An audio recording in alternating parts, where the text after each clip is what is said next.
বাজে লোক, খারাপ লোক, পাষাণ মানব, রাক্ষস, দৈত্য দানব। আচ্ছা তাই? আচমকা পেছন থেকে তুরানের গলার আওয়াজ শুনে চমকে পেছন ফিরে চাইল পিহু। তুরান দরজার সাথে হেলান দিয়ে দাঁড়িয়ে আছে। পিহুকে পেছন ফিরতে দেখে তুরান রুমের ভেতরে আসতে আসতে বলল, বাজে লোক, খারাপ লোক, রাক্ষস, দৈত্য, দানব। তারপর আর কি উপাধি দিবি? দে। এ আসলেই একটা দৈত্য দানব। আপনি খুবই বাজে। তাই? তাই কিভাবে তো বাজে হলাম শুনে একটু বুঝিয়ে বল। আপনার সামনে আমি পড়ে গেলাম আর আপনি আমায় ওঠালেন না। একবারও এসে জিজ্ঞেস করলেন না যে পিহু ব্যথা পেয়েছিস কিনা। আমার কি আর কোনো কাজ নেই যে এই বস্তা উঠাতে হবে? নিজের শরীরকে দেখেছিস একবার? পুরো আটার বস্তা। আমি তো শব্দ শুনে ভাবলাম কোনো আটার বস্তা পড়েছে। তারপর তাকিয়ে দেখি তুই। এখন তোর মতো বস্তাকে তুলতে গিয়ে আমি শহীদ হব নাকি? অকালে প্রাণ হারাবার কোনো শখ নেই আমার। স্নিগ্ধ সকাল, চোখ ধাঁধানো গোলাপের বাগান, চারিদিকে গোলাপের মাতাল করা সুবাস। যতদূর চোখ যায় শুধু রক্ত লাল গোলাপের সমাহার। বাগানের শেষ প্রান্তে দেখা যাচ্ছে সূর্যি মামার অর্ধেক অবয়ব। সেদিক দিয়ে হেঁটে আসছে এই গোলাপ রাজ্যের রাজকুমারী।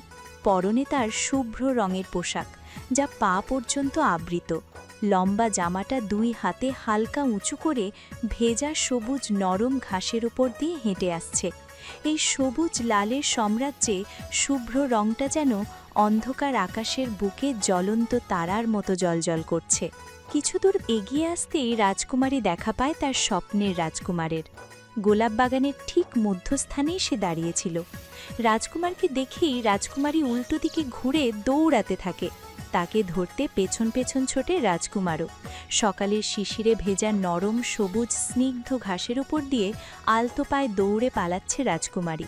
তার পায়ে বিদ্যমান নুপুরের রিনিঝিনি আওয়াজে চারিদিক মুখরিত হয়ে উঠেছে। কিছু দূর যেতেই রাজকুমার রাজকুমারীকে ধরে ফেলে, হাত ধরে হ্যাঁচকা টানে নিজের কাছে নিয়ে আসে। এখন বর্তমানে রাজকুমারী চোখ বন্ধ করে রাজকুমারের বুকে অবস্থান করছে। পাশ থেকে একটা লাল গোলাপ ছিঁড়ে রাজকুমার সেটা রাজকুমারীর কানের পিছে গেঁথে দিল। রাজকুমারী চোখ মেলে তাকালো সামনে দাঁড়ানো রাজকুমারের পানে। এটা তার স্বপ্নের পুরুষ, যাকে দেখে হাজারবার মন হারায় রাজকুমারী। নিজের ছোট্ট কুঠুরিটা হাজারো স্বপ্নে সাজিয়েছে এই পুরুষটাকে ঘিরে। প্রেম, ভালোবাসা, মায়া এবং মোহ দিয়ে পরিপূর্ণ সেই কুঠুরি। রাজকুমারীর চোখে ঘোর।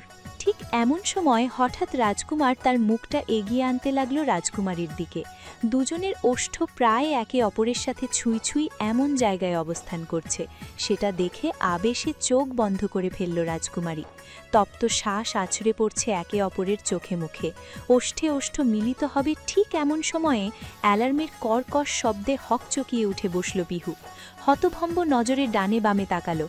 তখনও বিকট আওয়াজে অ্যালার্ম বেজেই চলেছে। পিহু আশেপাশে তাকিয়ে নিজের অবস্থান পর্যবেক্ষণ করল একবার।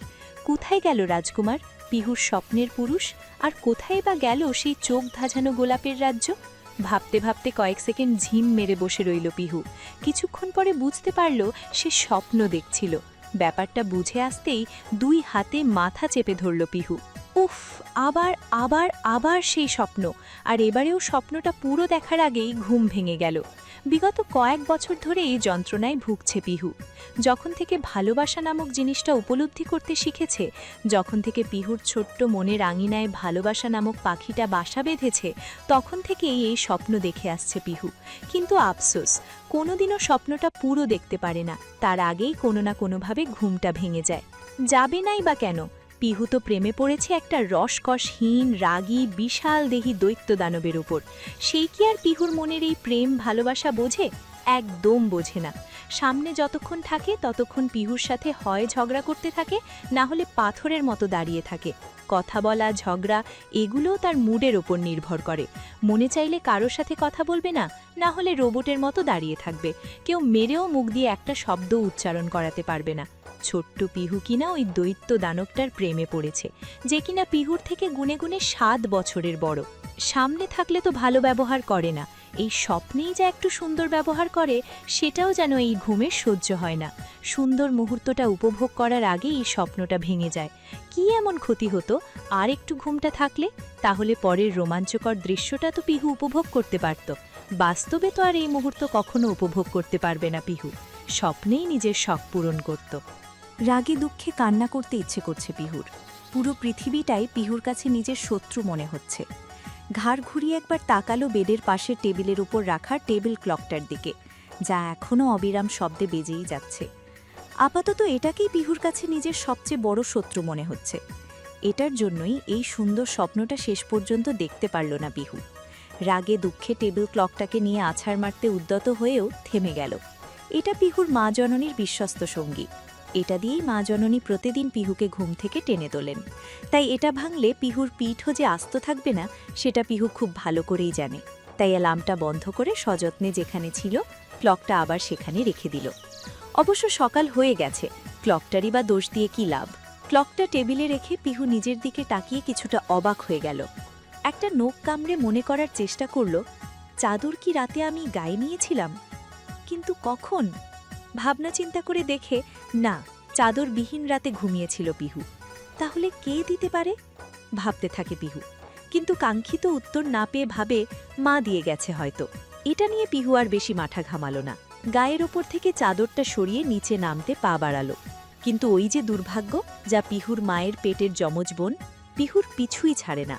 নিচে এক পা রাখতেই চাদরের সাথে পা পেঁচিয়ে শব্দ করে ফ্লোরে পড়ে গেল। ব্যাস, এটারই বাকি ছিল। পড়ে গিয়েই পিহু দিল এক গগন বিদারী চিৎকার। পিহুর চিৎকার শুনে হুড়মুড়িয়ে ঘরে প্রবেশ করল বাসার সবাই। সবার আগে দৌড়ে এলেন পিহুর বাবা আসলাম সাহেব। পিহু যে তার চোখের মনে, একমাত্র আদরের মেয়ে। মেয়ের গায়ে এক চুল পরিমাণ আঁচড়ও তিনি সহ্য করতে পারেন না।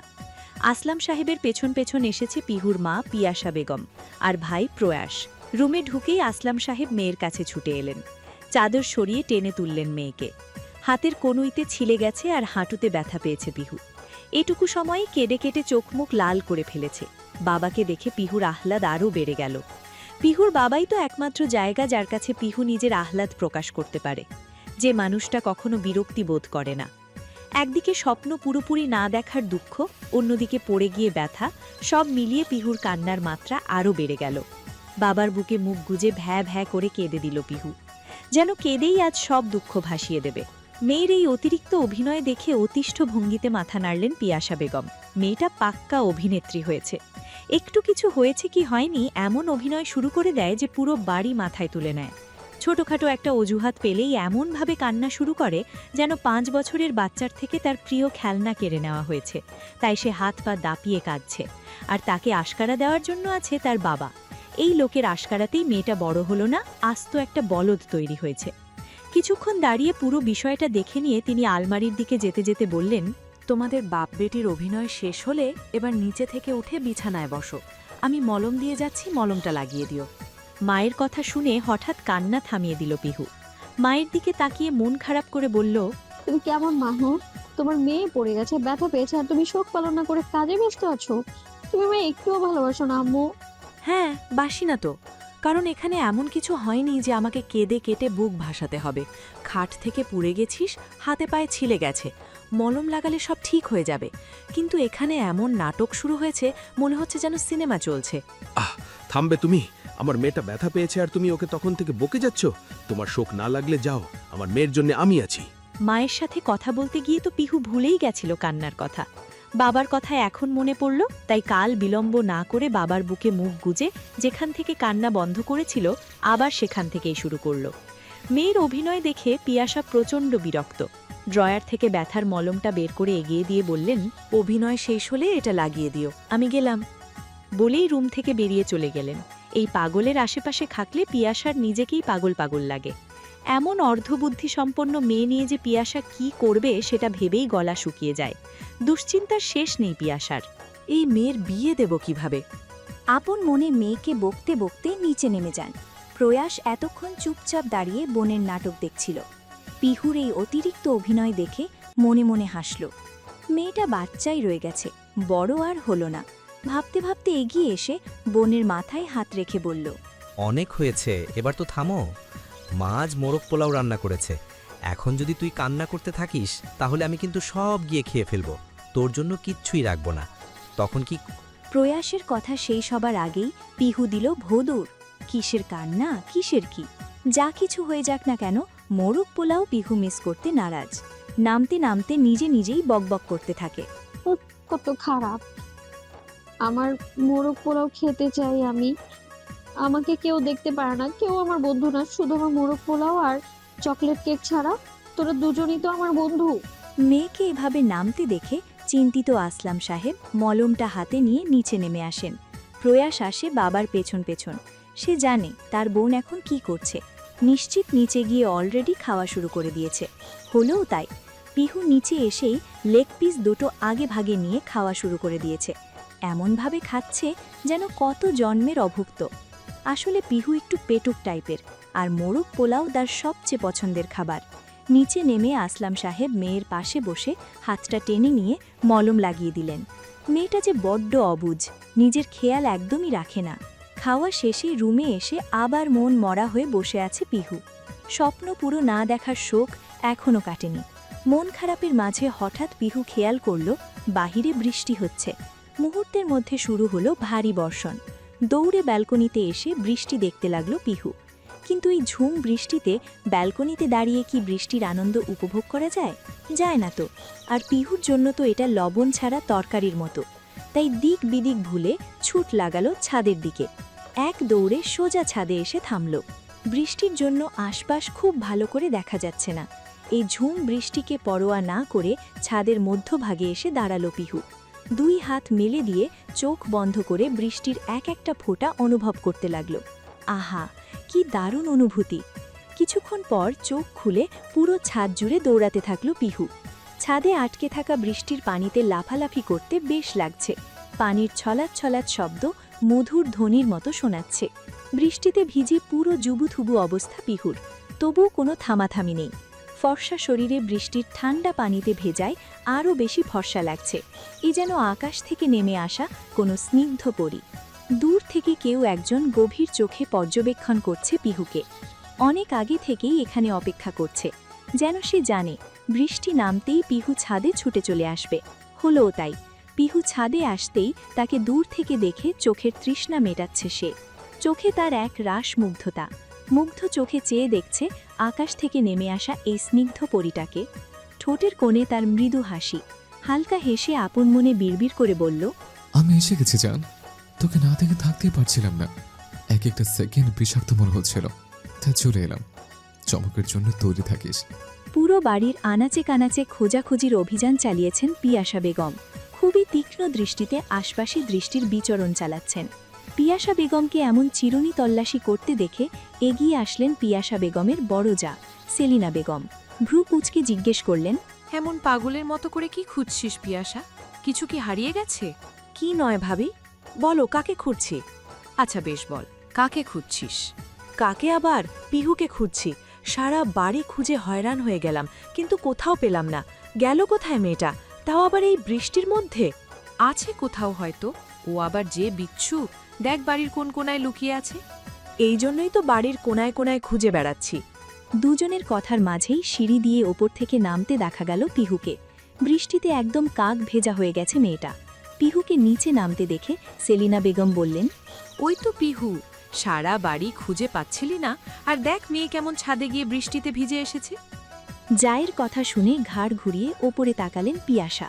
পিহুকে ভেজা অবস্থায় নামতে দেখে ব্যস্ত পায়ে এগিয়ে গেলেন। এই মেয়ে বৃষ্টির পানি একদম সহ্য করতে পারে না। একটু বৃষ্টিতে ভিজলেই সাথে সাথে জ্বর বাঁধিয়ে ফেলে।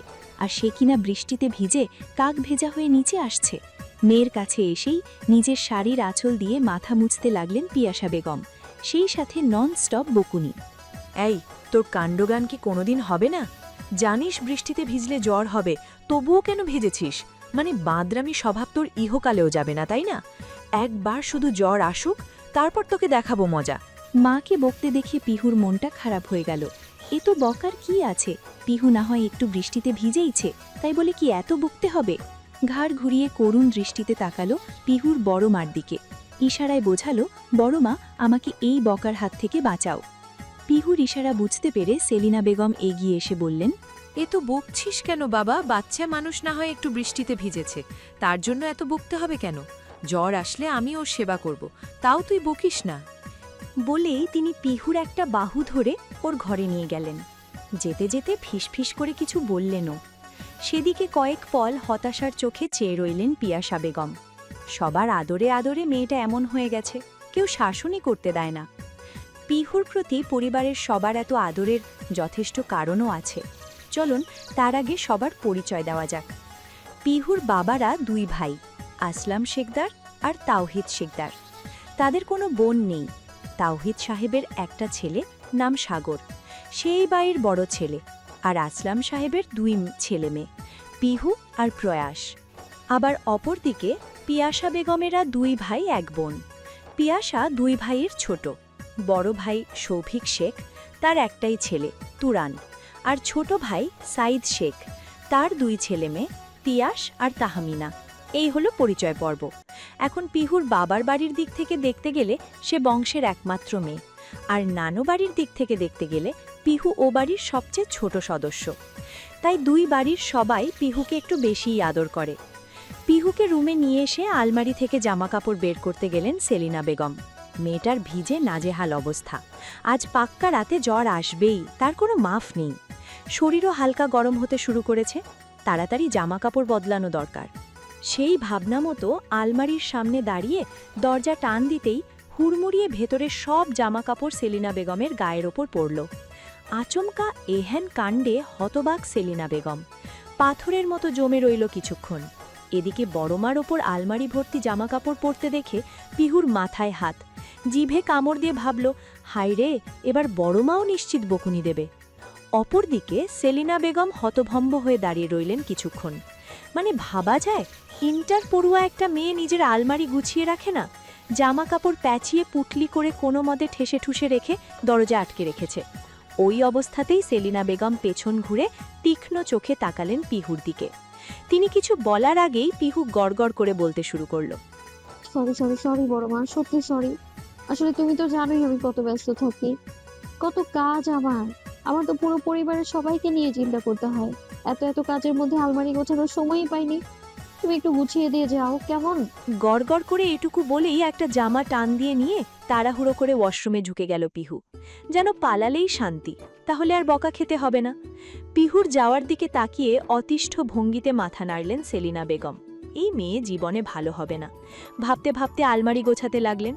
কাজের ফাঁকে নিজে নিজেই বিড়বিড় করলেন, এই মেয়েটা আর বড় হলো না, কবে যে এর বুদ্ধি হবে কে জানে। এর বিয়ে দেওয়াই তো সবচেয়ে বড় চিন্তার বিষয়। ওয়াশরুমের ভেতর বিরতিহীন পায়চারি করে চলেছে পিহু। কখন বড়মা যাবে তখন পিহু বেরোবে।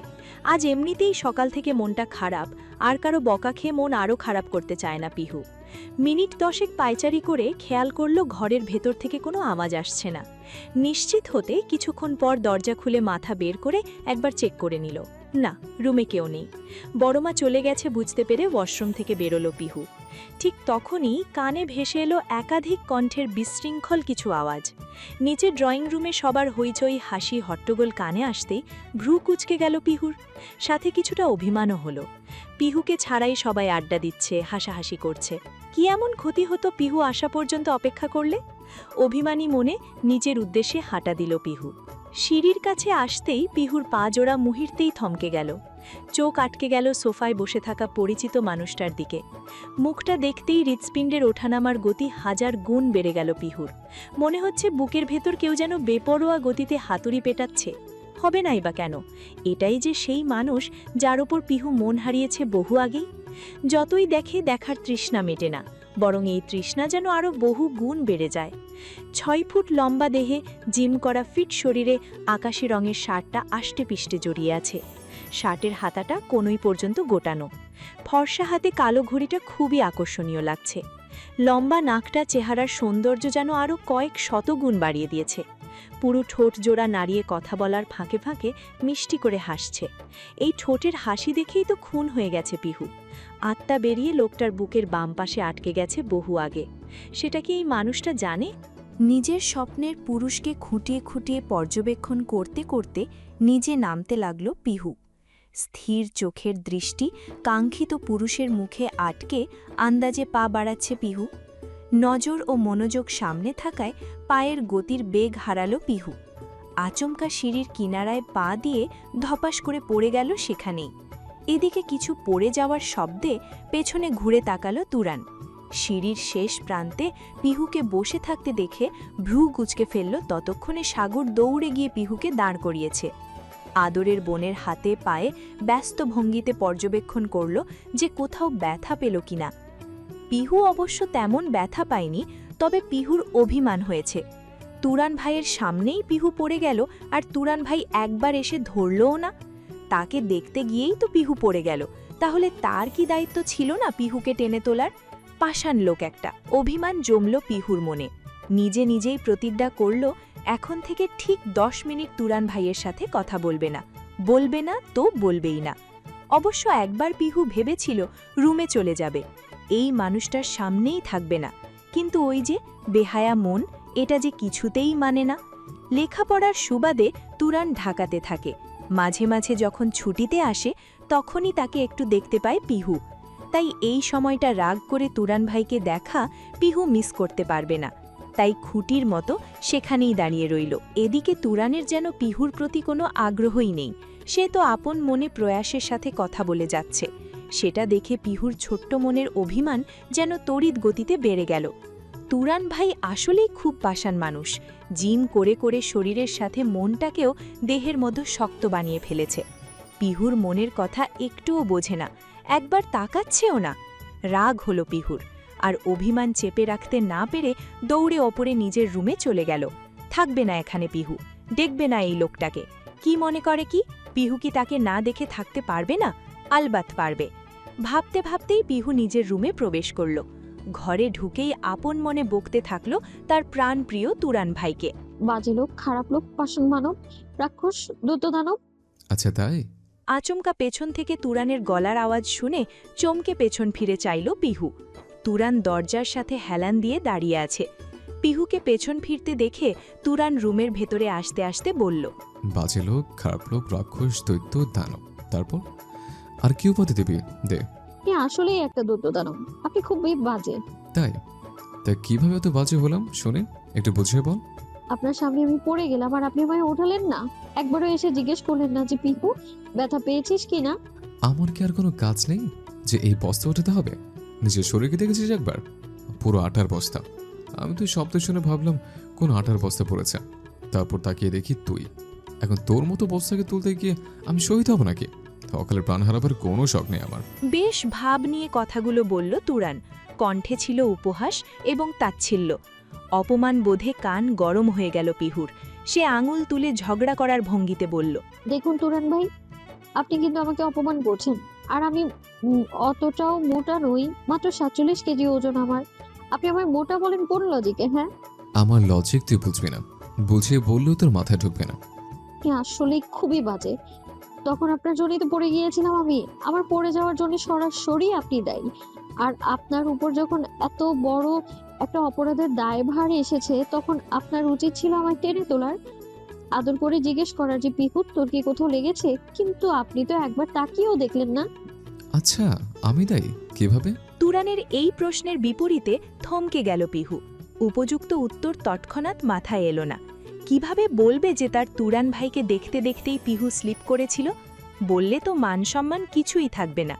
এই লোক তখন খুব পচাবে পিহুকে। তাই বুদ্ধি করে কথা ঘুরিয়ে ফেলল পিহু। ইনিয়ে বিনিয়ে বলল, আপনি আমাদের বাড়ির অতিথি, তো অতিথি এসেছে তাই দেখছিলাম আর কি, এছাড়া আর কিছুই না। হয়েছে তোর? কানের কাছে কাকা করে এটাই তো বোঝাতে চাইছিলে যে তুই কাকের বংশধর। প্রমাণ করেছিস, আমিও বিশ্বাস করলাম। প্রমাণ করে তুই জিতে গেছিস আর আমি হেরে গেছি। বুঝছি? এবার সর, প্রয়াসের ল্যাপটপ এখানে আছে, সেটা নিতে এসেছে। তোর সাথে বকবক করার কোনো ইচ্ছে আমার নেই। বলেই পাশের টেবিল থেকে ল্যাপটপটা নিয়ে রুম থেকে বেরিয়ে গেল তুরান। তুরানের যাওয়ার দিকে তাকিয়ে পিহু মনে করার চেষ্টা করল যে তুরান কি বলে গেল। নিজে নিজেই বিড়বিড় করতে লাগল, তুরান ভাই বলল আমি জিতে গেছি আর সে হেরে গেছে। যেহেতু আমি জিতেছি তাহলে এটা খুশির বিষয়।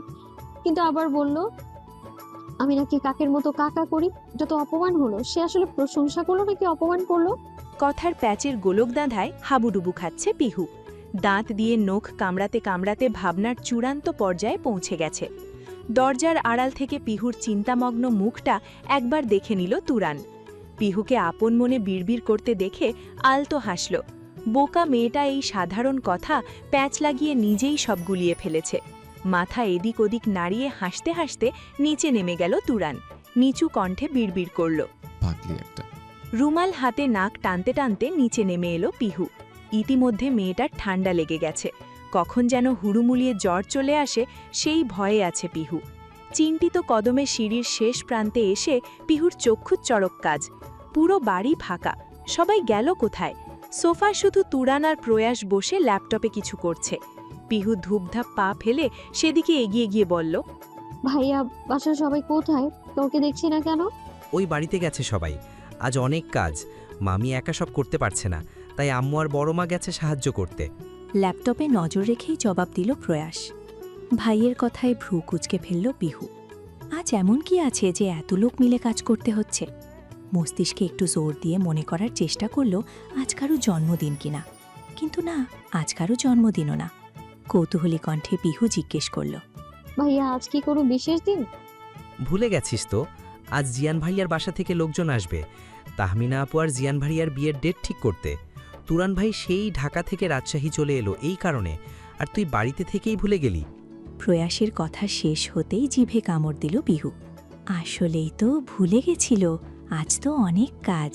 মাথায় হাত দিয়ে বলল, এই রে, আমি তো ভুলেই গিয়েছিলাম যে আজ জিয়ান ভাইয়ারা আসবে।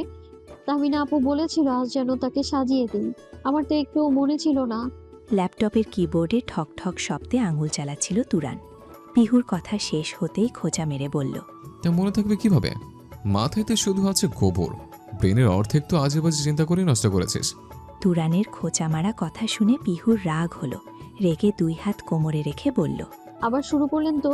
আপনি আশা থেকেই আমায় অপমান করে যাচ্ছেন, তখন আপনি কথার প্যাঁচে ফেলে আমায় অপমান করে আসতেন। আমি পরে ভেবে বুঝলাম সেটা আমার কোনো প্রশংসা নয়, অপমান ছিল। এতেই বোঝা যায় আমার মাথায় খুব বুদ্ধি। আপনার এত জটিল কথার প্যাঁচও আমি ছড়িয়েছি, তাহলে আপনি কিভাবে বলতে পারেন আমার মাথায় বুদ্ধি নেই? এতে প্রমাণ হয়ে যায় তুই বুদ্ধিমতী। আলবাত। গাধা কোথাকার। বিড়বিড় করে কথাটা বলেই তুরান আবার ল্যাপটপে মনোযোগ দিল। এই পাগলের সাথে কথা বলে লাভ নেই। এদিকে তুরান আসতে বললেও পিহু ঠিক শুনে ফেলেছে যে তুরান ওকে গাধা বলেছে। এটা শুনে পিহু আরও রেগে গেল, রাগে ফুঁসে উঠে বলল, খবরদার বলে দিচ্ছি তুরান ভাই, আমাকে একদম গাধা বলবেন না। আপনি এসে থেকে আমায় অপমান করেই যাচ্ছেন, আর একটা বাজে কথা বলে আমি কিন্তু মামার কাছে আপনার নামে নালিশ দেব, বলে দিলাম। বলে বড় উপকার করলে, এবার যাও তো এখান থেকে। তাহমিনা তোর জন্য অপেক্ষা করছে। পিহু আর কথা বাড়ালো না। এই লোকটা আসলেই অসহ্য। এর সাথে কথা বলে পিহু জিততে পারবে না, সেটা পিহু খুব ভালো করেই জানে।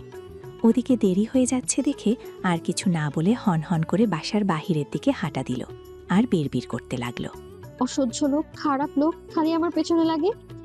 ঢাকা থেকে এত দূরে মনে হয় আমাকে বাজে কথা শোনাতেই এসেছে। পিহু চাওয়ার দিকে আর চোখে একবার তাকায় তুরান। পিহুকে বিড়বিড় করতে দেখে এটা বুঝে গেছে যে মনে মনে তুরানকে আচ্ছা মতো ধুয়ে দিচ্ছে। দৃষ্টি পিহুর দিকে রেখেই মুচকি হাসল তুরান। মেয়েটা একদম ছেলে মানুষ। সত্যি বলতে পিহুর এই ছেলে মানুষই কথায় কথায় রেগে যাওয়া, রাগে ফুঁসে ওঠা, এসব তুরান বেশ উপভোগ করে।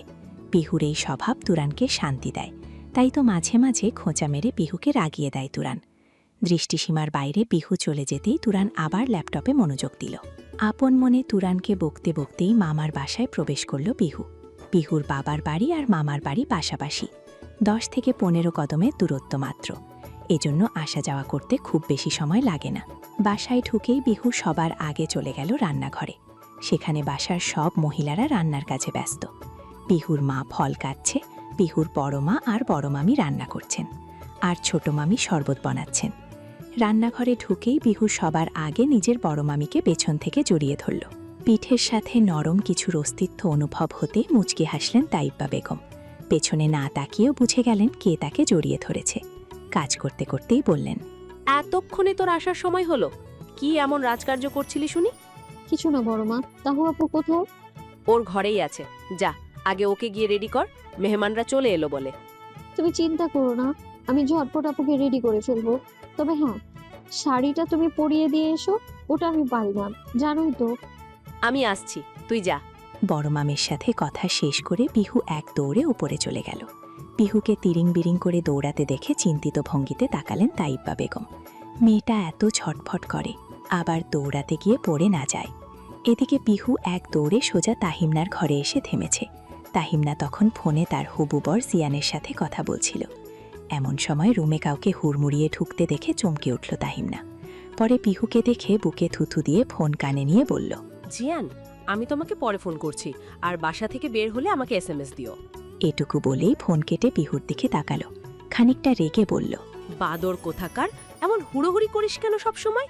একটু শান্তিতে চলাফেরা করতে পারিস না? অসভ্য। আপু তুমি আমায় বকলে তোমাকে সাজাবো তাই নিজের প্রাণের পরোয়া না করে দৌড়ে চলে এলাম, আর তুমি আমাকে বাবা না দিয়ে বকছো। তোমার সাথে কথা নেই আমার, যাও। বেশ মন খারাপ নিয়ে কথাগুলো বলল পিহু।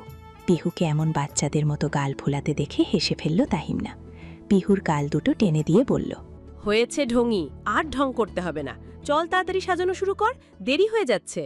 তাহমিনা তাড়া দিতেই রাগ অভিমান একপাশে ফেলে দিল পিহু। এমনিতেই সময় কম, তাছাড়া পিহুর মন তো অনেক বড়, তাই বেশিক্ষণ কারো উপর রাগ করে থাকতে পারে না। মেকআপ বক্স নিয়ে বসে পড়ল নিজের আপুকে সাজাতে। তাহমিনাকে একটা হালকা গোলাপি রঙের শাড়ি পরানো হয়েছে। তাহমিনার গায়ের রং পিহুর মতো অতটা উজ্জ্বল নয়, কিন্তু শ্যামবর্ণের বলাও চালে না। তবে যেমনই হোক, হালকা গোলাপি শাড়িটা শরীরের সাথে মানিয়েছে বেশ। পিহু হালকা মেকআপ করে দিয়ে এরপর ম্যাচিং কানের দুল, শাড়ি, মালা, হাতে কাঁচের চুড়ি পরিয়ে লম্বা চুলগুলো ছেড়ে দিয়েছে। চোখে কাজল আর কপালে ছোট্ট একটা টিপ দিয়ে দিয়েছে। ব্যাস, সাজ কমপ্লিট। সাজ শেষে তাহমিনার পা থেকে মাথা পর্যন্ত একবার চোখ বুলিয়ে পিহু বলল, ওয়াও আপু, তোমায় তো দারুণ লাগছে। আমি তো নিজেই তোমায় দেখে ফিদা। ভাইয়া তো একদম বেহুশ হয়ে যাবে। আজ পাক্কা ভাইয়া নতুন করে তোমার প্রেমে পড়বে, দেখে নিও তুমি। পিহুর কথায় লাজুক হাসল তাহমিনা। লজ্জা লুকাতে উল্টো দিকে ঘুরে বলল, যা দুষ্টু, তুই কিন্তু খুব দুষ্টু হয়ে গেছিস। আর একটা পাকনা কথা বললে তুরানের কাছে তোর নামে বিচার দেব, বলে দিলাম। হ্যাঁ, তোমরা তো পেয়েছোই ওই একজনকে। ওনাকে দিয়ে বকা খেয়ে খুব শান্তি পাও, তাই না? কারণ তোকে সোজা করতে তুরানের বকাই যথেষ্ট। এখন এসব বাদ দিয়ে তাড়াতাড়ি রেডি হয়ে নে। মেহমানের সামনে কি এই পাগলির বেশে যাবি নাকি? এই পর্যায়ে পিহুকে হতাশ দেখালো। গালে একটা হাত রেখে হতাশ সুরে বলল, সে যে আর কি করবো আপু, আমার কপাল তো আর তোমার মতো না। মানে কি বলতে চাইছিস বলতো? বলতে চাইছি তুমি কত লাকি। দেখো, তোমার একজন বয়ফ্রেন্ড আছে, সে তোমায় প্রচন্ড ভালোবাসে। তোমরা 4 বছর চুটিয়ে প্রেম করলে, আর আমি আজ পর্যন্ত একটা ছেলেও আমার প্রপোজ করলো না। বুঝি না আমি, স্কুলের ছেলেগুলো প্রপোজ তো দূরে থাক, ফ্রেন্ডশিপ পর্যন্ত করতে চায় না আমার সাথে। আমি কি দেখতে এতটাই খারাপ বলো? পিহুর হতাশাগ্রস্ত মুখ দেখে এগিয়ে এলো তাহমিনা। পিহুর ভারাক্রান্ত মুখে একটা হাত রেখে বলল, এজন্য বুঝি আমাদের পিহুমনির মন খারাপ? হুম, আচ্ছা, একটা কাজ করতে পারিস। ছেলেরা তোকে প্রপোজ করে না তো কি হয়েছে, তুই করবি। যাকে পছন্দ হবে সোজা প্রপোজ করে দিবি। তাহমিনার কথায় পিহু বিড়বিড় করে বলল, তাহলে এই হয়েছে, যাকে পছন্দ করি তাকে প্রপোজ করলে সে তো আমাকে কাছেই চিবিয়ে খাবে। তোমাকে কি করে বোঝায়, যাকে আমার ভালো লাগে সে তো আমাকে একদমই দেখতেই পারে না, খালি বকে আর অপমান করে। পিহুকে বিড়বিড় করতে দেখে তাহমিনা চুটকি বাজিয়ে বলল, একা একা কি বলছিস পাগলের মতো? আচমকা তুড়ি বাজানোতে হকচকিয়ে গেল পিহু। আমতা আমতা করে বলল, কিছু না আপু, ভাবছি সামনে তো তোমার বিয়ে, এবার খুব মজা হবে। আমি তো উড়াধুরা নাচবো। হ্যাঁ, সাথে তুরানের বকুনির জন্য তৈরি থাকিস। তুরানের নামটা শুনতেই পিহুর হাসি খুশি মুখটা শুকিয়ে গেল।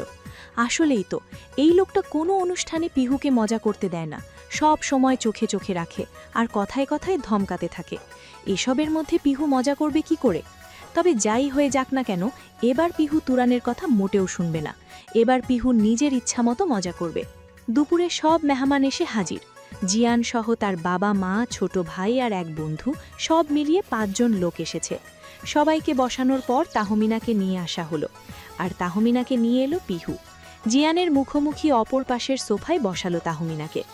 যেহেতু তাহমিনার সাথে জিয়ানের 4 বছর ধরে প্রেমের সম্পর্ক, তাই দুই পরিবারই আগে থেকেই পরিচিত। তাই বেশি সময় নষ্ট না করে সোজা বিয়ের ডেট ঠিক করা নিয়ে আলোচনা শুরু করলো সবাই। বিয়ের ডেট ঠিক করার আগে আমি একটা কথা বলতে চাই। আমি চাই ওদের বিয়ের অনুষ্ঠান গ্রামে করতে। আসলে জন্মসূত্রে আমরা শহরের বাসিন্দা, গ্রামে কখনো যাওয়া হয়নি।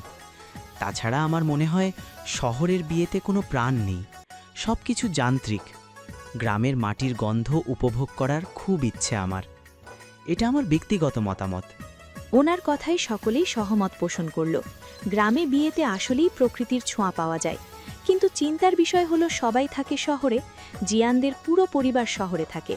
এই সমস্যার সমাধান দিলেন পিহুর বড় মামা শৌফিক সাহেব। চিন্তার কিছু নেই, আমার বাপদাদারা গ্রামেই থাকতেন। গ্রামে আমাদের একটা পুরনো বাড়ি আছে, সেখানে আমার পরিচিত একজন থাকে, বাসা পাহারা দেওয়ার জন্য তাকে রেখেছি। আমরা না হয় সেখানেই বিয়ের আয়োজন করি। শৌফিক সাহেবের কথায় সবাই সম্মতি জানালো। বিয়ের জায়গা ঠিক করা হয়ে গেছে, এবার আলোচনা চলছে ডেট ঠিক করা নিয়ে। এদিকে তাহমিনাকে বসিয়ে দিয়ে পিহু একটু দূরে এসে দাঁড়িয়েছিল। সবার আলোচনার মাঝে জিয়ানের বন্ধু বসা থেকে উঠে এসে পিহুর পাশে দাঁড়ালো। পাশাপাশি দাঁড়িয়ে জিজ্ঞেস করল, কি নাম তোমার?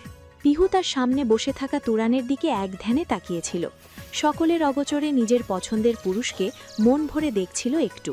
হঠাৎ পাশ থেকে অপরিচিত কণ্ঠ শুনে চমকে তাকালো। পিহুকে চমকাতে দেখে আরিফ হেসে বলল, আরে রিল্যাক্স, ভয় পাওয়ার কিছু নেই। আমি মানুষ, কোনো ভূত নই। সরি, আসলে হঠাৎ কথা শুনে একটু ভয় পেয়ে গিয়েছিলাম। আপনি কি বলছিলেন? বললাম তোমার নাম আর পরিচয়টা কি জানতে পারি? আমার নাম প্রিয়াঙ্কা পিহু। এটা আমার মামার বাড়ি, আর তাহমিনা আপু আমার ছোট মামার মেয়ে। একদমে কথাগুলো বলে থামল পিহু। হাত বাড়িয়ে দিয়ে বলল, হাই, আমি আরিফ, জিয়ানের বেস্ট ফ্রেন্ড। পানি খাওয়ার জন্য মাত্রই একটা গ্লাস হাতে নিয়েছিল তুরান।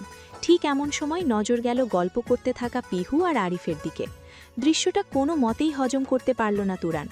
আচমকা ধপ করে মাথায় আগুন জ্বলে উঠল। রাগ সামাল দিতে হাতে রাখা কাঁচের গ্লাসটা শক্ত করে চেপে ধরল। এদিকে আরিফ এখনও পিহুর দিকে হাতটা বাড়িয়ে দিয়ে আছে। সেদিকে তাকিয়ে ইস্তস্ত করে পিহু নিজের হাত এগিয়ে দিলে। দুজনের হাত একে অপরের সঙ্গে মিলবে ঠিক এমন সময় ঠাস করে কাঁচ ভাঙার আওয়াজে চমকে তাকালো পিহু। সামনে তাকাতেই দেখল তুরান ওর দিকে রক্তচক্ষু নিয়ে তাকিয়ে আছে। হাত থেকে চুইয়ে চুইয়ে রক্ত পড়ছে। আপাতত সবার একজোট দৃষ্টি তুরানের দিকে। তাইয়েবা বেগম বিচলিত ভঙ্গিতে এগিয়ে এলেন ছেলের কাছে। তবে কেউ কিছু বলার আগেই তুরান হঠাৎ উঠে হন হন করে নিজের রুমে চলে গেল। যাওয়ার আগে আরও একবার পিহুকে চোখ রাঙাতে ভুলল না। তুরানের যাওয়ার দিকে হতভম্ব দৃষ্টিতে তাকিয়ে রইল পিহু। কেসটা কি হলো? লোকটা হঠাৎ রেগে গেল কেন? রাগার মতো কি হয়েছে? এর তো আবার রাগের কারণ কখনো বোঝাই যায় না, হুটহাট রেগে যায়। বোকা পিহুর মাথায় ঢুকছে না যে তুরান রাগল কেন। তবে তুরানের রাগের কারণ না জানলেও পিহু এটুকু বুঝতে পেরেছে যে তুরান পিহুর ওপর রেগেছে। পিহু নিজের মস্তিষ্কে জোর দিয়ে ভাবল যে বিগত কয়েক ঘন্টায় কোনো অন্যায় করেছে কিনা, কিন্তু সেরকম তো কিছুই মনে পড়ছে না।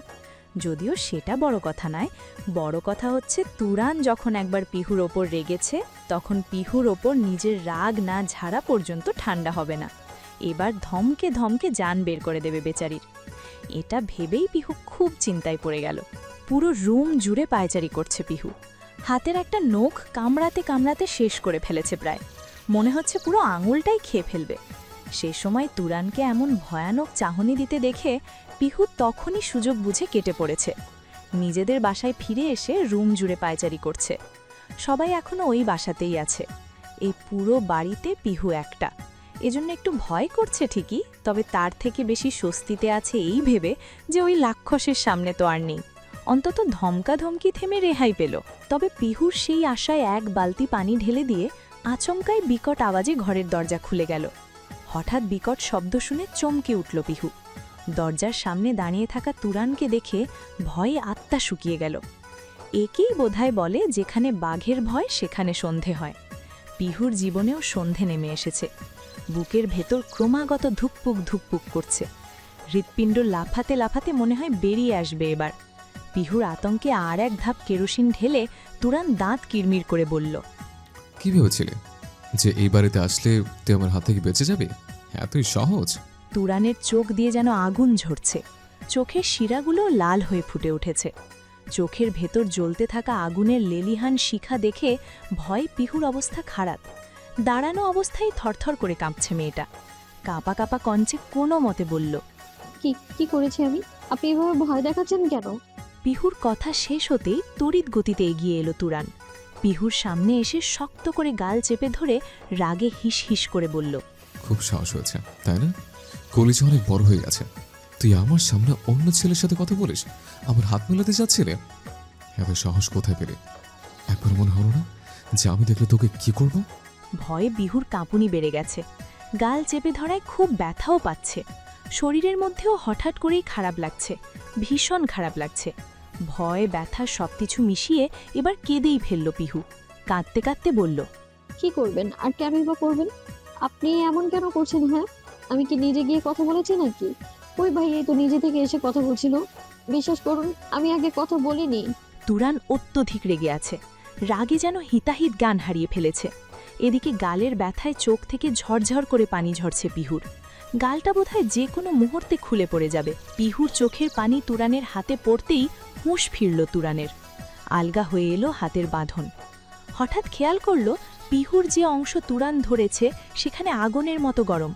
তুরানের সমতল ভ্রুদ্বয় বেজায় কুঁচকে গেল। গাল ছেড়ে কপালে হাত রাখতেই চমকে উঠল তুরান। জ্বর এসে গেছে পিহুর। এটা যে সকালে বৃষ্টিতে ভেজার কারণে হয়েছে সেটা তুরান বেশ ভালো করেই বুঝতে পারছে।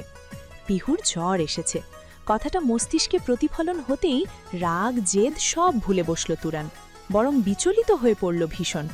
দুই হাতে পিহুর মুখটা আগলে ধরে ব্যস্ত কণ্ঠে বলল, এই পিহু, তোর তো জ্বর এসেছে, তুই আমি আগে বলিসনি কেন?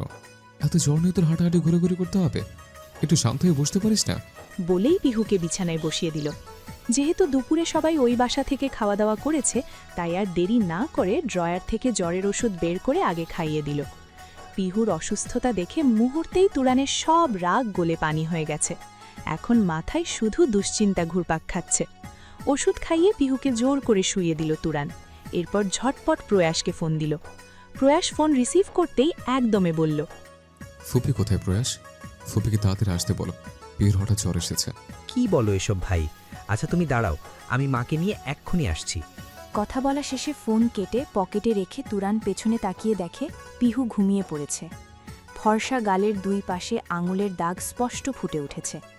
পিহুর এমন নিষ্পাপ মুখটা দেখে তুরানের নিজেকে বড্ড অপরাধী মনে হচ্ছে। ইস, কেন যে রাগটা দেখাতে গেল? একটু ধৈর্য ধরলে মেয়েটা এত আঘাত পেত না। পিহুর মুখের দিকে একবার তাকিয়ে তারপর নিজের হাতের দিকে তাকালো তুরান। নিজের ওপর রাগ থেকে হঠাৎ করেই দেওয়ালে সজোরে 2-3টা ঘুষি মেরে বসল। বিড়বিড় করে আওড়ালো, কেন নিজের রাগ কন্ট্রোল করতে পারি না? কেন রাগলে কোনো হুঁশ থাকে না? আজ এই রাগের জন্য আমার পিহুকে কষ্ট দিলাম, আমি রাগ কিভাবে কন্ট্রোল করব? বলে আরও একটা ঘুষি দেবে ঠিক এমন সময় সবাইকে আসতে দেখে থেমে গেল তুরান। সকলের অগোচরে আহত হাতটা পেছনে লুকিয়ে ফেলল। কেটে যাওয়া হাতে ব্যান্ডেজ না করে আবার সেখানে আঘাত করায় ইতিমধ্যে চুইয়ে চুইয়ে রক্ত পড়তে শুরু করেছে। তবে সেটা কাউকে বুঝতে না দিয়ে হাত পেছনে লুকিয়ে মুখটা স্বাভাবিক করে ফেলল তুরান। পিহুর মা রুমে ঢুকতেই তুরান বলল, ফুপি, তুমি চিন্তা করো না, পিহু ঠিক আছে, আমি একে ওষুধ খাইয়ে দিয়েছি। এটুকু বলেই তুরান রুম থেকে বেরিয়ে গেল। সবাই যখন পিহুকে নিয়ে ব্যস্ত হয়ে পড়ল তখন তিয়াসের নজর গেল দেওয়ালের পাশে। তুরান যেখানে দাঁড়িয়েছিল সেখানে কয়েক ফোঁটা রক্ত পড়ে আছে। তিয়াসের আর বুঝতে বাকি নেই যে এখানে ঠিক কী হয়েছে, তাই পেছন থেকে আস্তে করে রুম থেকে বেরিয়ে নিজেদের বাসায় চলে গেল। তুরানের রুমে গিয়ে দেখল তুরান মাথা নিচু করে বসে আছে, মুখে কোনো কথা নেই। কোনো বাক্য ব্যয় না করে তিয়াস সোজা চলে গেল নিজের ঘরে। ফিরে এলো ফার্স্ট এইড বক্স হাতে নিয়ে। নিঃশব্দে তুরানের পাশে বসে হাতটা ব্যান্ডেজ করতে করতে বলল, এত রাগ কেন করিস ভাই? তোর রাগটা একটু কমাবি? চেষ্টা তো করি, কিন্তু পারি না। কথা যখন পিহুকে নিয়ে, তখন রাগটা অটোমেটিক চলে আসে, এতে আমার কোনো হাত নেই। তাহলে এসব করিস কেন? প্রথমে ওকে আঘাত দিবি, তারপর নিজেকে আঘাত করবি। এর চেয়ে রাগটা কন্ট্রোল করলে কাউকে আঘাত পেতে হয় না। তোর এই রাগের আগুনে আমার ছোট্ট বোনটাও জ্বলে পুড়ে যায়। তুরান আর কিছু বলল না। সত্যি বলতে পিহুর আশেপাশে তুরান অন্য কোনো ছেলেকে সহ্য করতে পারে না। এজন্য ছোট থেকেই সবসময় পিহুকে চোখে চোখে রেখেছে। কোনো ছেলেকে পিহুর ধারে কাছেও ঘেঁষতে দেয়নি। এজন্য পিহু এখনও কারো প্রপোজাল পায়নি।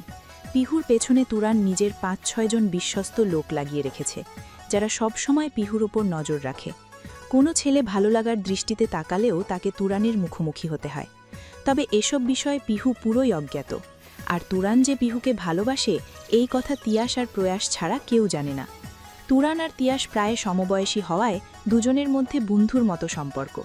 তুরানের হাতে ব্যান্ডেজ করে দিয়ে তিয়াস উঠে রুমে যেতে লাগল। ঠিক তখন তুরান পেছন থেকে বলে উঠল, একটা কাজ করতে পারবে তিয়াস? এ কথায় থেমে গেল তিয়াস। পেছন ফিরে তাকিয়ে বলল, বল, কি করতে হবে? রাতে ফুপি যেন পিহুর রুমে না আসে সেই ব্যবস্থা করতে হবে। ভেতরে শান্তি পাচ্ছে না, এখানে থাকলে ঘুমাতেও পারবো না, তাই ও বাড়িতে যাব। প্রয়াসকে বল সব ম্যানেজ করতে। তুরানের কথা শুনে এবার হালকা হাসল তিয়াস। ঠোঁটের কোণে হাসি নিয়ে বলল, কাজ হয়ে যাবে ভাই, নিশ্চিন্তে থাকো। বলেই তিয়াস রুম থেকে বেরিয়ে গেল। আম্মু, তুমি রুমে গিয়ে ঘুমাও, বনুর কাছে আমি আছি, আমি ওর খেয়াল রাখবো। ছেলের কথায় ভ্রু কুচকে তাকালেন পিয়াসা বেগম। কণ্ঠে একরাশ সন্দেহ নিয়ে বললেন, ব্যাপার কি বলতো? তুই আর তিয়াস মিলে তখন থেকে আমাকে তাড়াতে চাইছিস। কি মতলব আটছিস দুটো মিলে? পরিস্থিতি সামাল দিতে তিয়াস বলে উঠল। আরে ফুপি, তুমি যা ভাবছো এমন কিছুই না। আসলে বনুর জ্বর তো এখন কমে গেছে, তাই বলছিলাম তুমি রুমে গিয়ে ঘুমিয়ে পড়ো। আমরা দুজন আছি ওর পাশে। তাছাড়া আমাদের দুজনের অ্যাসাইনমেন্ট কমপ্লিট করতে হবে আজ রাতের মধ্যে। আমরা তো জেগেই থাকবো, তাই বলছিলাম তোমার জেগে লাভ কি? আমরা এখানেই কাজ করি আর বনুকে দেখে রাখি। তিয়াসের কথার যুক্তি দেখে পিয়াসা বেগম আর কিছু বলেন না। দুই ভাই যখন আছে তখন ঠিক দেখে রাখবে, এই ভেবে তিনি নিজের রুমে চলে গেলেন। পিয়াসা বেগম চলে যেতেই কিছুক্ষণ পরে রুমে তুরান প্রবেশ করল। তুরানকে আসতে দেখে ওরা দুজন বাইরে চলে গেল। ওরা দুজনে চলে যেতেই দরজাটা চাপিয়ে দিয়ে পিহুর কাছে চলে এলো তুরান। জ্বরের কারণে পিহু বেঘরে ঘুমাচ্ছে, কোনো হুঁশ নেই তার। তুরান ফ্লোরে পিহুর মুখোমুখি হয়ে বসল। শক্ত করে চেপে ধরায় গালটা লাল হয়ে আছে ভীষণ। নিজের ডান হাত বাড়িয়ে তুরান আলতো করে ছুঁয়ে দিল গালে পিহুর। পিহুকে আঘাত দিয়ে ভেতরটা দুমড়ে মুচড়ে যাচ্ছে তুরানের। হাতের মলমটা নিয়ে আলতো হাতে গালে লাগিয়ে দিল। ডান হাতটা কপালে রেখে একবার জ্বরের তাপমাত্রা কতটুকু আছে সেটা দেখে নিল। তারপর পিহুর একটা হাত নিজের হাতে নিয়ে মুঠোবন্দি করে ফেলল। পিহুর উল্টো পিঠে চুমু দিয়ে বলল, তুই আমাকে কেন বুঝিস না পিহু? কেন আমার অবাধ্য হোস? তুই কি বুঝিস না যে তোকে অন্য ছেলের সাথে দেখলে আমার সেটা সহ্য করতে পারি না? বারে বারে কেন অন্য ছেলেদের সাথে কথা বলতে চাস? তুই এমন সব কাজকর্ম করিস যাতে আমার রাগ উঠে যায় আর রেগে তোকে আঘাত করে ফেলে। দেখ না, তোকে আঘাত করে আমি যে আরো বেশি কষ্ট পাচ্ছি। তোর চোখে পানি দেখলে আমার বুকের ভেতর ঝড় উঠে যায়, ভেতরটা তোমরা মোচড়ে যায়। তুই কি একটু বুঝিস না? এত অবুঝ কেন তুই? বলতে বলতে থেমে গেল তুরান। কয়েক সেকেন্ড পিহুর ঘুমন্ত মুখের দিকে নিমিষহীন তাকিয়ে রইল। এরপর পিহুর মুখের কাছে সামান্য ঝুঁকে কানে কানে ফিসফিস করে বলল, তবে যেমন হোস না কেন, সবই তো আমার। তুই পুরোটাই আমার, একান্তই আমার ব্যক্তিগত সম্পদ। আর যেটা আমার সেটা শুধুই আমার। আমার জিনিসের ভাগ আমি কাউকে দেব না, আর তোকে তো একদমই না। ঘুমন্ত পিহুর সাথে আপন মনে বেশ কিছুক্ষণ কথা বলল তুরান। এরপর দেওয়াল ঘড়িতে ঢং ঢং শব্দে রাত 12টার জানান দিতেই তুরান উঠে দাঁড়াল। এরপর ঝটপট বেরিয়ে গেল পিহুর ঘর থেকে। পিহুর জ্বর সেরেছে টানা 4 দিন পর। 4 দিন এক টানা জ্বরে বেহুশ ছিল মেয়েটা। এখন বাসার সবাই গ্রামে যাওয়ার প্রস্তুতি নিচ্ছে। পরশু দিন থেকে বিয়ের অনুষ্ঠান শুরু হবে। বাসাটা পরিষ্কার করে সাজাতে হবে, অনেক কাজ। শুধু পিহু অসুস্থ ছিল তাই কেউ যেতে পারেনি। এখন যেহেতু পিহু মোটামুটি সুস্থ, তাই আজই বিকালে বের হবে সবাই গ্রামের উদ্দেশ্যে। সেই সুবাদে সবাই যার যার লাগেজ গোছানো নিয়ে ব্যস্ত আজ পিহু নিজেও। কোন অনুষ্ঠানে কি পরবে সেই ড্রেসগুলো ভেবে ভেবে নিয়ে লাগেজে রাখছে। সাথে ম্যাচিং করে জুয়েলারি আর সাজের জিনিসপত্র নিয়েছে। পিহুর বড় আপুর বিয়ে বলে কথা, পিহুকে তো বেশি সুন্দর লাগতে হবে। নিজের লাগেজ গুছিয়ে পিহু সবার আগে বেরিয়ে আসলো। একে একে ড্রয়িং রুমে সবাই এসে উপস্থিত হলো। বাসা থেকে বের হয়ে গেটের সামনে এসে দেখল 3টে গাড়ি সারি সারি দাঁড়িয়ে আছে। নির্লজ্জ পিহু পুরনো সব কথা ভুলে দৌড়ে গিয়ে তুরানের পাশের সিটে বসে পড়ল। সামনের গাড়ির ড্রাইভিং সিটে তুরান বসেছিল। পিহুটি এমন দৌড়ে এসে ওর পাশে বসতে দেখে হালকা হাসল তুরান, তবে তা সকলের অগোচরে। একে একে সবাই 3 গাড়িতে ভাগ হয়ে বসে পড়ল। সবাই গাড়িতে উঠতেই তুরান আগে গাড়ি স্টার্ট দিল। তুরানের পর একে একে বাকি 2টো গাড়িও চলতে শুরু করল। পিহুর আজ আনন্দের আর সীমা নেই। একেই সামনে বিয়ে, সেটা নিয়ে খুব বেশি এক্সাইটেড। তারপর বিয়ে হবে গ্রামে, এজন্য তো এক্সাইটমেন্টে পিহুর নাচতে ইচ্ছে করছে। পিহুকে এমন নিজে নিজেই খুশিতে ছটফট করতে দেখে আর চোখে একবার পাশে ফিরে তাকালো তুরান। পিহুর মুখে হাসি দেখে তুরানের ঠোঁটের কোণেও হাসির দেখা মিলল। পিহু এমন হাসি খুশি থাকলে তুরানের পৃথিবী রঙিন লাগে, সব কিছু ভালো লাগে। দিক বিদিক ভুলে যায় তুরান। পিহু আশেপাশে থাকলে ওকে দেখতেই ইচ্ছে করে শুধু। এই ইচ্ছার যেন কোনো শেষ নেই। আর কোনো দিকে না তাকিয়ে তুরান ড্রাইভিংয়ে মনোযোগ দিল। সবাইকে সহি সালামত গ্রামে নিয়ে পৌঁছতে হবে। সবার আগে পরিবার, তারপর সবকিছু। মাঝখানে এই প্রাণনাশিনীকে দুচোখ ভরে দেখতে গেলে তুরানের মৃত্যু নিশ্চিত। গ্রামের বাড়িতে পৌঁছতে পৌঁছতে তখন রাত 8টা। গাড়ি এসে কাঙ্ক্ষিত স্থানে থামতেই রহিম চাচা দৌড়ে চলে এলেন। বহু বছর ধরে তিনি এই বাড়ির দেখাশোনার কাজে নিয়োজিত। তুরানদের পুরো পরিবার শহরে থাকে বিধায় তুরানের বাবার রহিম চাচা আর তার পরিবারকে এই বাসায় থাকতে বলেছেন। সবাই গাড়ি থেকে নামতেই রহিম চাচা একটা অমায়িক হাসি দিয়ে বললেন, আপনারা আইয়া পড়ছেন, আইতে কোনো অসুবিধা হয় নাই তো?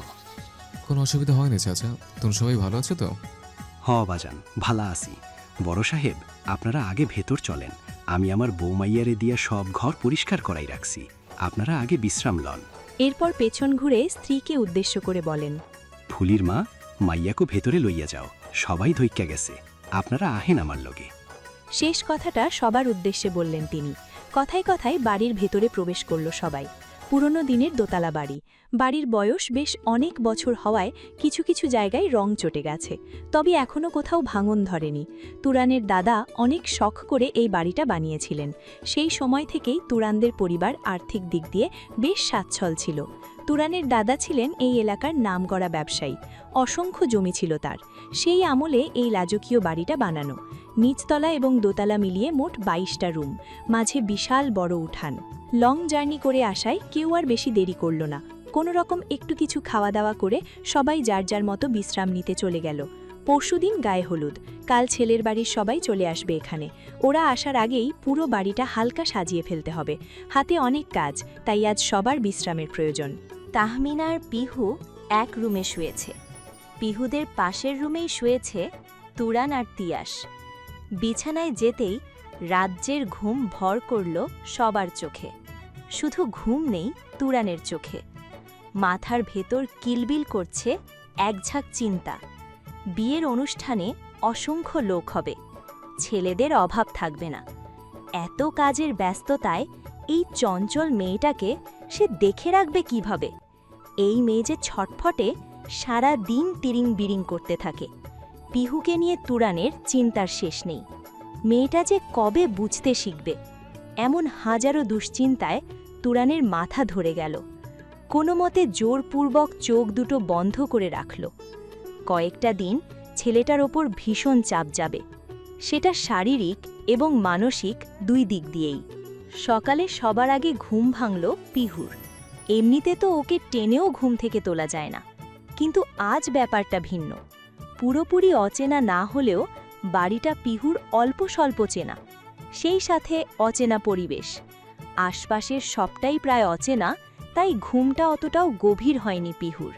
সবচেয়ে বড় কথা, বিয়ের খুশিতে পিহু ঘুম খাওয়া সব ভুলে গেছে। ঘুম থেকে উঠেই ছুটে চলে এসেছে বাসার পেছনের পুকুর পাড়ে। এই পুকুরটা পিহুর নানুর। ছোটবেলায় পিহুরা যখন এখানে বেড়াতে আসত, তখন তুরান পিহুকেই পুকুরে গোসল করিয়ে দিত, হাতের উপর নিয়ে সাঁতার শেখাত। যদিও পিহুর পুরোপুরি কিছু মনে নেই, তবে একটু একটু মনে পড়ে। একবার পিহু পণ্ডিতি করে একা একা এসে পুকুরে পড়ে গিয়েছিল। পানিতে পড়েই হাত পা দাপাদাপি শুরু হয়ে গেছিল। তখন রহিম চাচার মেয়ে ফুলি পিহুকে পড়ে যেতে দেখে বাসার সবাইকে ডেকে আনে। সবার আগে ছুটে এসেছিল তুরান। পিহুকে পানিতে পড়ে হাবুডুবু খেতে দেখে এক মুহূর্ত দেরি না করে ঝাঁপিয়ে পড়েছিল পানিতে। পিহুকে যখন পাড়ে নিয়ে আসে, তখন বাসার সবাই এসে উপস্থিত হল। পানি খেয়ে পেট ফুলে পিহুর সেদিন যাতা অবস্থা হয়েছিল। সেদিন তুরানের সে কি রাগ, রেগে একটা চড়ও মেরেছিল পিহুকে। ছোট্ট পিহুর নরম তুলতুলে গালে 5 আঙুলের ছাপ বসিয়ে দিয়েছিল একদম। সেদিন পানিতে পড়ার ভয় এক সাইডে রেখে তুরানের থাপ্পড়ের জন্য হাত পা ছড়িয়ে কান্না জুড়ে দিয়েছিল পিহু। যেখানে তার নিজের বাবা কখনো গায়ে হাত তোলে না, সেখানে মামাতো ভাই তাকে কেন মারল? রাগে দুঃখে সারা দিন কিছু খায়নি পিহু। দিন শেষে বাপের আদর আহ্লাদের রাগটা দমিয়ে নিয়েছিল। পুরনো কথা ভাবতে ভাবতে অনমনে হেসে ফেলল পিহু। পিহুর ভাবনার মাঝেই পেছন থেকে কেউ রাগী কণ্ঠে বলে উঠল, আমার অনুমতি ছাড়া তুই এখানে কেন এসেছিস বেয়াদব? তুই জানিস না এখানে আসা তোর নিষেধ? পেছন থেকে 440 ভোল্টের ধমক শুনে পেছন ফিরে তাকালো পিহু। দেখল তুরান পেছনে দাঁড়িয়ে আছে। এক হাত প্যান্টের পকেটে গুজে রেখেছে, আর অন্য হাতে ফোন। হয়তো ফোনে কারো সাথে কথা বলতে বলতে এদিকে এসেছিল। তুরানের দিকে এক পলক তাকাতেই চোখ আটকে গেল পিহুর। মনে হচ্ছে লোকটা মাত্রই ঘুম থেকে উঠে এসেছে। চোখ দুটো কেমন ফোলা ফোলা, ঘুম ভালো না হওয়ার জন্য হয়তো। কিন্তু তবুও পিহুর কাছে এই ফোলা ফোলা চোখেও তুরানকে অসম্ভব সুন্দর লাগছে। একদম স্নিগ্ধ, মাতাল করা লুক। পিহুকে এভাবে গোল গোল চোখে তাকিয়ে থাকতে দেখে ধমকে উঠল তুরান। কথার উত্তর কেন দিচ্ছিস না? কার পারমিশনে এখানে এসেছিস? তুরানের ধমকে এবার হকচকিয়ে গেল পিহু। নাকমুখ কুচকে বলল, এত ধমকান কেন? এমনি একটু হাঁটতে এসেছিলাম। সেটা কি আমার ওঠা অবধি অপেক্ষা করা যেত না? শোন পিহু, আমার কথাগুলো মাথায় ভালো করে ঢুকিয়ে নে। যতদিন আমরা এখানে আছি তুই আমাকে না বলে একা একা কোথাও যাবি না। কোথাও যেতে ইচ্ছে করলে আমাকে বলবি, আমি নিয়ে যাব। কিন্তু পণ্ডিতি করে যদি একা একা কোথাও যাস তাহলে জানিস তো আমি কেমন। এখান থেকে তুলে এক আছাড় মারব, সোজা ঢাকার বাসার ছাদে গিয়ে পড়বে। কত মাথায় থাকে জানো? তুরানের ধমক খেয়ে চোখ মুখ কুঁচকে তাকালো পিহু। চোখে মুখে একরাশ বিরক্তি নিয়ে সোজা বাসার দিকে হাঁটা দিল। কিছু দূর গিয়ে আচমকাই থেমে গেল। পেছন ঘুরে তুরানকে জিভ দেখিয়ে এক দৌড়ে সোজা বাসার গেটের ভেতর ঢুকে গেল। এদিকে পিহুর এমন বাচ্চামো দেখে হো হো করে হেসে ফেলল তুরান। হাসতে হাসতে ফোনটা কানে নিয়ে বাগানের দিকে চলে গেল। হলুদের স্টেজ সাজানো হবে বাগানে, তাই ফুলের অর্ডার দিতে ফোন করছিল তুরান। বাসায় ফেরে মুখ ফুলিয়ে বসে আছে পিহু। তুরানের এই কথায় কথায় ধমক দেওয়া পিহুর মোটেও পছন্দ নয়। সে কেন এত ধমকাবে? পিহুর বুঝি খারাপ লাগে না? পিহুর খারাপ লাগা কি আর ওই দৈত্যদানব বোঝে? একদম বোঝে না। আপন মনে এসব ভাবতে ভাবতেই রুমে চলে গেল পিহু। তাহমিনা হলুদ শাড়িগুলো লাগেজ থেকে বের করছিল। এতগুলো শাড়ি একসাথে দেখে পিহুর চোখ বড় বড় হয়ে গেল। কণ্ঠে বিস্ময় নিয়ে বলল, এত শাড়ি কার জন্য আপু? এত শাড়ি তুমি একা পরবে? পিহুর কথা শুনে হেসে ফেলল তাহমিনা। পিহুর হাত ধরে এনে কাছে বসিয়ে বলল, এত শাড়ি আমি একা পরতে পারি বোকা? এগুলো সবার জন্য। আমার ইচ্ছে ছিল হলুদে সবাই একই রকম শাড়ি পরব, তাই তুরান ভাই এগুলো নিয়ে এসেছে। এখন দেখো তোর কোনটা পছন্দ হয়। পিহু সবগুলোর মধ্যে থেকে বেছে বেছে কাঁচা হলুদ রঙের একটা শাড়ি দিল। শাড়িটা হাতে নিয়ে নাড়াচাড়া করতে করতে বলল, এটা আমার। পিহুর হাতের শাড়ির দিকে তাকিয়ে তাহমিনা বলল, আরে বাহ পিহু, তোর আর তুরান ভাইয়ের পছন্দ দেখছি একই। তুরান ভাইয়েরও এই শাড়িটা পছন্দ। এই একটা শাড়ি বাকিগুলোর থেকে আলাদা। তুরান ভাইয়ের অনেক পছন্দ হয়েছে, তাই এটাও নিয়ে এসেছে। আমাকে বলেছিল এটা পরতে। আচ্ছা, তোর যখন পছন্দ হয়েছে তাহলে এটা তোর। তুরান এই শাড়ি পছন্দ করেছে সেটা শুনে খুশিতে পিহুর চোখ চকচক করে উঠল। এটা যখন তার তুরান ভাইয়ের পছন্দ, তাহলে এই শাড়ি পরে পিহুকে দেখলে তুরান ভাই নিশ্চয়ই পিহুকে পছন্দ করবে। আর পিহু তো এটাই চায় যে তার তুরান ভাই যেন তাকে পছন্দ করে, তাকে ভালোবাসে। তুরান ভাইয়ের মন জয় করতেই তো পিহুর এত চেষ্টা। এবার বোধহয় পিহুর চেষ্টা সফল হবে। ব্যাপারটা ভেবেই খুশিতে পিহু গদগদ হয়ে গেল। শাড়িটা নিয়ে আগে ভাগে নিজের লাগেজে রেখে দিল। এই শাড়ি সে কাউকে দেবে না, কাউকে না। বিয়ের আয়োজন নিয়ে গোটা দিন সবার ব্যস্ততার মধ্যেই কেটে গেল। সন্ধ্যার দিকে জিয়ানরা আত্মীয় স্বজন নিয়ে চলে এসেছে। জিয়ানদের থাকার ব্যবস্থা করা হয়েছে তুরানদের বাড়ি থেকে একটু দূরে একটা হোটেলে। পুরো হোটেলটাই জিয়ানদের জন্য বুক করেছে তুরানের বাবা। নিজেদের বাসায় নিয়ে যেতে চেয়েছিলেন, তবে গ্রামের মানুষের চিন্তাভাবনা ভিন্ন। বিয়ের আগে পাত্রপাত্রীর একই বাড়িতে থাকা গ্রামের লোকজন ভালো চোখে দেখে না। পরে এই নিয়ে কথা হতে পারে, তাই জিয়ানদের থাকার জন্য এই ভিন্ন আয়োজন। তবে অনুষ্ঠান একসাথেই হবে, শুধু রাতের থাকাটা হোটেলে। তুরানদের বাড়িও আত্মীয় স্বজনে ভরে গেছে। গ্রামের নিকট আত্মীয় স্বজনদের দাওয়াত দেওয়া হয়েছে। এদিকে তুরান সারাদিন কাজে ব্যস্ত থাকায় পিহু একবারও তুরানের দেখা পায়নি। সেটা নিয়ে পিহুর মন খারাপ। আজই এত ব্যস্ততা, তাহলে কাল আর পরশু তো এই লোকের ছায়াও দেখা যাবে না। পিহু যে তুরানের জন্য এত সাজবে, সেটা তুরানকে দেখাবে কিভাবে? তুরান যদি নাই দেখে, তাহলে সে পিহুর প্রেমে পড়বে কিভাবে? গভীর ভাবনায় পড়ে গেল পিহু। ভাবতে ভাবতে এক পর্যায়ে ঘুমিয়ে পড়ল। রাত 2টোর সময় আস্তে করে পিহুর রুমের দরজা খুলে ভেতরে প্রবেশ করল তুরান। পিহু আর তাহমিনা দুজনেই ঘুষে বেহুশ। ধীর পায়ে এগিয়ে এসে পিহুর পাশে ফ্লোরে বসে পড়ল তুরান। সারাদিনের কর্মব্যস্ততায় মেয়েটাকে এক পলক চোখের দেখাও দেখতে পায়নি। প্রিয় মুখটা দেখার জন্যে বুকটা বড়ই খাঁ খাঁ করছিল। তাই তো এই মাঝরাতে শত শত ঝুঁকি নিয়ে ছুটে এসেছে চোখের তৃষ্ণা মেটাতে। পিহুর ঘুমন্ত মুখের দিকে কিছুক্ষণ নিমিষহীন তাকিয়ে রইল তুরান। ছোট বাচ্চাদের মতো ঘুমিয়ে আছে পিহু। পিহুর এই নিষ্পাপ মুখটাই যে তুরানের শান্তির একমাত্র জায়গা। যখন তুরানের মন কোনো কারণে অশান্ত হয়ে পড়ে, তখন পিহুর এই মুখটাই তুরানকে ঠান্ডা করে দেয়। তুরান মাঝে মাঝে ভেবে পায় না কি আছে এই মেয়েটার মধ্যে যে তুরানকে এতটা পাগল করে দিয়েছে। এই বাচ্চার প্রেমে তুরান এতটাই মগ্ন যে বয়সের ভেদাভেদও ওর মনকে আটকাতে পারেনি। সেটা ভেবে আনমনেই হাসল তুরান। মেয়েটা নিশ্চয়ই জাদু জানে। না হলে ওকে দেখার জন্যে তুরানের মন এত অস্থির হয় কেন? এই যে সারাদিন কাজের ব্যস্ততায় এক নজরও দেখতে পাইনি, এতেই বুকটা ছটফট করছে। ভেতরের ছটফটানি কমাতে তুরান ছুটে এসেছে পিহুর কাছে। এখন পিহুর মুখটা দেখতেই মনটা একদম শান্ত হয়ে গেছে। এটা কি কোনো জাদু নয়? এমন আকাশকুসুম ভাবতে ভাবতেই বেশ খানিকটা সময় পেরিয়ে গেল। কিছুক্ষণ পর তুরান উঠে দাঁড়ালো। পিহুর কপালে হাত দিয়ে দেখল আবার জ্বর এসেছে কিনা, কিন্তু না, জ্বর আসেনি। তবে ঠান্ডায় হাত পা গুটিয়ে গুটিসুটি মেরে শুয়ে আছে মেয়েটা। তুরান পায়ের কাছ থেকে কাঁথাটা নিয়ে পিহুর গায়ে টেনে দিল। অপর পাশে এসে তাহমিনার গায়েও একটা কাঁথা ছড়িয়ে দিল। কাঁথা দিয়ে ভালো করে মুড়িয়ে দিয়ে আবার নিঃশব্দে রুম থেকে বেরিয়ে দরজাটা চাপিয়ে দিল। এবার তুরান শান্তিতে একটু ঘুমাতে পারবে। পিহুকে সারাদিন না দেখে শান্তি পাচ্ছিল না। এক নজরের এই দেখাটুকুই তুরানের অশান্ত মনকে শান্ত করতে যথেষ্ট। সকাল থেকে বাড়িটা আত্মীয় স্বজনে ভরে গেছে। হলুদের জন্য পুরো বাড়ি বলে জাঁকজমকপূর্ণভাবে সাজানো হয়েছে। বাড়ির ছেলেরা সবাই কাজে ব্যস্ত, আর মেয়েরা সাজুগুজু নিয়ে ব্যস্ত। ব্যস্ত হয়ে পড়েছে পিহু নিজেও। তুরান সকাল সকাল তিয়াসকে পাঠিয়ে দিয়েছিল পার্লার থেকে কয়েকজন মেকআপ আর্টিস্টদের নিয়ে আসতে। বর্তমানে পার্লারের মেয়েগুলো তাহমিনাকে শাড়ি পরিয়ে দিয়ে এখন পিহুকে শাড়ি পরাচ্ছে। শাড়ি পরানোর শেষে শুরু হলো সাজানো। ভারী ভারী মেকআপের আস্তরণে মুখের আসল চামড়াই ঢাকা পড়ে গেছে, তবে বেমানান লাগছে না, বরং বেশ সুন্দরই লাগছে। সাজ শেষ হতেই পিহু হোমটা হাতে নিয়ে এক ছুট লাগালো বাড়ির পেছনের বাগানের দিকে। তুরান বর্তমানে সেখানেই আছে।